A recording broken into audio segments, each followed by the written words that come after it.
Hello friends, you are welcome to my channel study with Aarti Gupta. Friends, आज इस video में हम लोग पढ़ेंगे कुछ पोइट्री के इम्पॉर्टेंट फॉर्म्स जिनको पढ़ना बहुत ही ज़रूरी है। उनको पढ़े बिना हम ये नहीं समझ सकते कि पोइट्री हमारी, पोएम हमारी किस फॉर्म में लिखी गई है। दूसरी चीज़, ये सारे टर्म्स एग्ज़ाम में भी पूछे जाते हैं। तो फ्रेंड्स, ज़्यादा टाइम वेस्ट नहीं करते हैं, आइए देख लेते हैं कि ये टर्म्स हैं क्या। तो आज इस वीडियो का जो फर्स्ट टर्म है वो है सोनेट। सोनेट जो वर्ड है ये एक इटालियन वर्ड है और ये कहाँ से आया है? सोनेटो से। सोनेटो का मतलब है लिटिल साउंड और स्ट्रेन। फ्रेंड्स, ये जो सोनेट है ये शॉर्ट पोयम होती है 14 लाइंस की। पोयम तो सभी होती हैं, इसीलिए फॉर्म्स पढ़ना ज़रूरी है हमें। तो अगर आपको 14 लाइंस की पोयम दिखे तो आप ये समझ जाना कि ये सोनेट है। और सोनेट की एक और क्वालिटी है कि ये लिरिक पोयम होती है और इसमें सिंगल स्टैंजा होता है और इसमें आयम्बिक पेंटामीटर लाइंस होती हैं। फ्रेंड्स, वीडियो ध्यान से सुनिएगा क्योंकि छोटे छोटे टर्म्स पेपर में पूछे जाते हैं और हमें वहाँ पे कन्फ्यूज़न हो जाता है। तो ये एक शॉर्ट पोयम है, 14 लाइंस की पोयम होती है, आयम्बिक पेंटामीटर लाइंस होती हैं और सिंगल स्टैंजा होता है। किस वर्ड से बना है? इटालियन वर्ड सोनेटो से बना है। अब फ्रेंड्स, बात होती है कि ये क्या सोनेट के टाइप्स भी होते हैं? तो सोनेट होता है 2 टाइप्स का। एक होता है इटालियन सोनेट जिसको हम पेट्रार्कन सोनेट भी बोलते हैं, और दूसरा है शेक्सपियरियन सोनेट जिसको हम बोलते हैं इंग्लिश सोनेट। अब आइए देख लेते हैं वन बाय वन ये है क्या।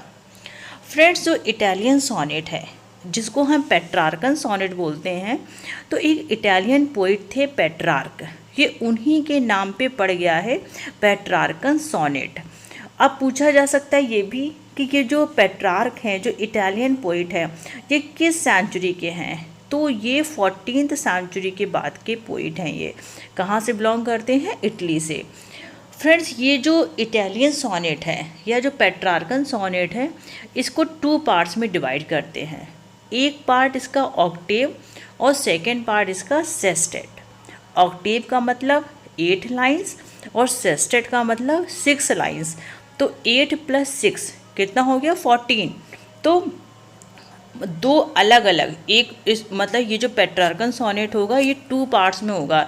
एक पार्ट होगा ऑक्टेव से मिलके बना होगा और जो सेकंड पार्ट होगा वो 6 लाइन से मिलके बना होगा।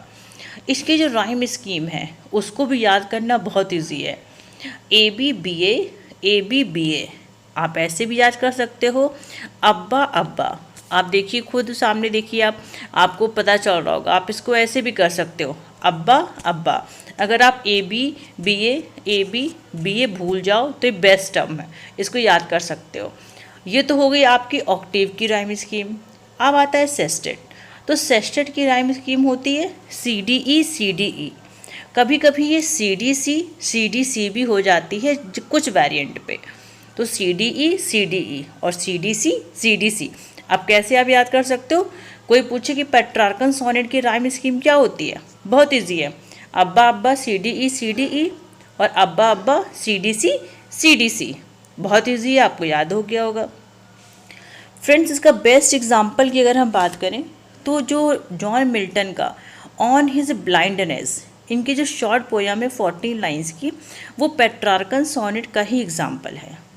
तो आई थिंक आपको समझ में आ गया होगा। अब देखते हैं सेकेंड टाइप है इसका, जो कि है शेक्सपियरियन सोनेट। शेक्सपियरियन सोनेट को हम इंग्लिश सोनेट भी बोलते हैं। ये जो सोनेट है ये 16th सेंचुरी में डेवलप हुआ था और इसके लिए जो सबसे ज़्यादा एक्सपेरिमेंट किया था, मतलब अगर इसके ओरिजिनेटर की बात करें तो वो है अर्ल ऑफ सरी। उन्होंने बहुत सारे एक्सपेरिमेंट किया था। बाद में इसको शेक्सपियर ने भी इसको यूज़ किया। शेक्सपियर इसके सबसे बड़े प्रैक्टिशनर थे, इसलिए इसका नेम शेक्सपियरियन सोनेट भी पड़ गया। शेक्सपियरियन सोनेट है, उसमें क्या होता है? उसमें आपका 3 क्वार्टरेंस होते हैं और 1 कपलेट होता है। क्वार्टरेन का मतलब 4 लाइन्स, तो 4 लाइन्स के आपके 3 स्टैंजा हो जाएंगे। तो 4 3 जा 12। अब आपके बच्चे 2 लाइन्स तो हो जाएगा 14। तो 2 लाइन्स का होता है कपलेट। ठीक, तो ये हो गया आपका 14 लाइन्स। इसकी जो राइम स्कीम है वो भी बहुत ईजी है, A B C D E F G G. आप देखिए इसमें ए बी का एक क्वार्टरेन हो गया, सी डी का एक क्वार्टरेन हो गया, ई एफ का एक क्वार्टरेन हो गया, तो 3 क्वार्टरेन हो गए आपके। और जी ये आपका हो गया कपलेट। तो ऐसे आपकी हो जाती हैं 14 लाइन्स। अगर हम इसके एग्जाम्पल की बात करें तो विलियम शेक्सपियर का ट्रू लव इसी सोनेट का एग्जाम्पल है। फ्रेंड्स, अगर हम बात करें इसकी थीम की, तो सबसे पहले जब ये स्टार्ट हुआ था लिखना, तो इसको अपनी बिलवड की ब्यूटी को, उसके लव को एनालिसिस करने के लिए लिखा जाता था। लेकिन बाद में इसको religious, patriotic, political, satirical and detective purpose में भी यूज़ किया जाने लगा। तो फ्रेंड्स, आई एम श्योर कि आपको समझ में आ गया होगा कि सोनेट होता क्या है। सोनेट से कोई भी क्वेश्चन आएगा आपका नहीं छूटेगा।